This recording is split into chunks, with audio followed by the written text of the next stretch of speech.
Kennington oval వేదికగా జరిగిన 5వ టెస్ట్ మ్యాచ్లో మన టీమిండియా ఒక థ్రిల్లింగ్ విక్టరీ కొట్టి సిరీస్ను డ్రా చేసుకున్నారు. అయితే ఈ సిరీస్ ముగిసిన తర్వాత player of the series award గురించి చాలామంది అసహనం వ్యక్తం చేస్తున్నారు. అంటే మన టీమిండియా కెప్టెన్ శుభ్మన్ గిల్తో పాటు హ్యారీ బ్రూక్కి కలిపి ఈ player of the series award ఇచ్చారు. సో దీంతో చాలామందికి ఇది అర్థం కాలేదు అని కొంతమందికి నచ్చలేదు కూడా. Mainly player of the series award ఇద్దరికి ఇవ్వడం ఏంటని చెప్పి క్వశ్చన్ చేస్తున్నారు. అలాగే హ్యారీ బ్రూక్ అంటే బాగా ఆడిన వాళ్ళు ఉన్నారు కదా, వాళ్ళకి ఎందుకు ఇవ్వలేదని చెప్పి క్వశ్చన్ చేస్తున్నారు. సీవుడలైతే వీటన్నింటికి ఆన్సర్ చెప్తాను. ముందుగా చాలామంది player of the series award ఇద్దరు ప్లేయర్స్ కిందకి ఇచ్చారని చెప్పి అడుగుతున్నారు. యాక్చువల్ ఇంగ్లాండ్ వాళ్ళు ఇలాంటి ట్రెడిషన్ను ఎప్పటి నుంచో ఫాలో అవుతున్నారు. అంటే ఇంగ్లాండ్ వేదికగా జరిగే టెస్ట్ సిరీస్లో ఇద్దరు players player of the series award గెలుచుకుంటారు. అండ్ ఇద్దరిలో ఒకరు హోమ్ టీం నుంచి ఉంటే మరొకరు అపోనెంట్ టీం నుంచి ఉంటారు. సో ఈ విధంగానే ఇంగ్లాండ్ వచ్చి వాళ్ళతో ఎవరి టెస్ట్ సిరీస్ అన్నా ఇద్దరు player of the series award గెలుచుకుంటారు. కావాలంటే మీరు చెక్ చేయండి. సో దీన్ని బట్టి చూసుకుంటే ఈ సిరీస్ 2-2తో డ్రా అయిందని చెప్పి ఇద్దరికి player of the series award ఇవ్వలేదు. ఇది ఎప్పటి నుంచో వస్తున్న వాళ్ళ ఆనవాయితే. ఇన్ఫాక్ట్ 2018లో మన వాళ్ళు 4-1 తేడాతో సిరీస్ ఓడిపోయారు. బడబడి విరాట్ కోహ్లీ మరి శామ్ కరణ్ ఇద్దరికి కలిపి player of the series award ఇచ్చారు. అయితే ఇప్పుడు శుభ్మన్ గిల్తో పాటు హ్యారీ బ్రూక్ ఎందుకు ఇచ్చారని చెప్పి క్వశ్చన్ చేస్తున్నారు. అంటే హ్యారీ బ్రూక్ అంటే బాగా ఆడిన వాళ్ళు ఇంకా ఉన్నారు కదా, వాళ్ళకి ఎందుకు ఇవ్వలేదని అడుగుతున్నారు.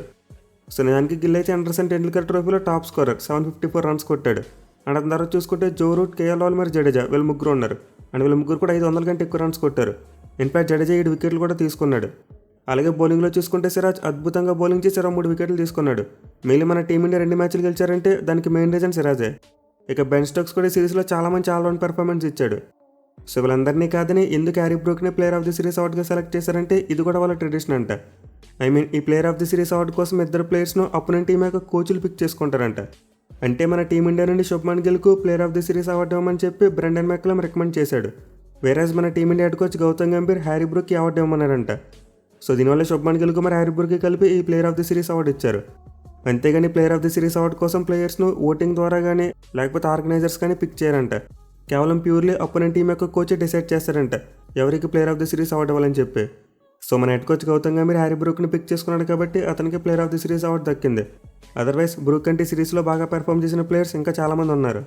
సో ఇప్పుడు మనం చెప్పుకుందంతా ఇంగ్లాండ్లో జరిగే ఆనవైతే. వాళ్ళు చాలా కాలం నుంచి ఈ ట్రెడిషన్నే ఫాలో అవుతున్నారు. సో మీకైతే ఇప్పుడు player of the series award గురించి క్లారిటీ వచ్చింది అనుకుంటున్నా. అండ్ వీడియో నచ్చినట్లయితే ఖచ్చితంగా లైక్ చేసి మీ ఫ్రెండ్స్ అందరికీ షేర్ చేయండి.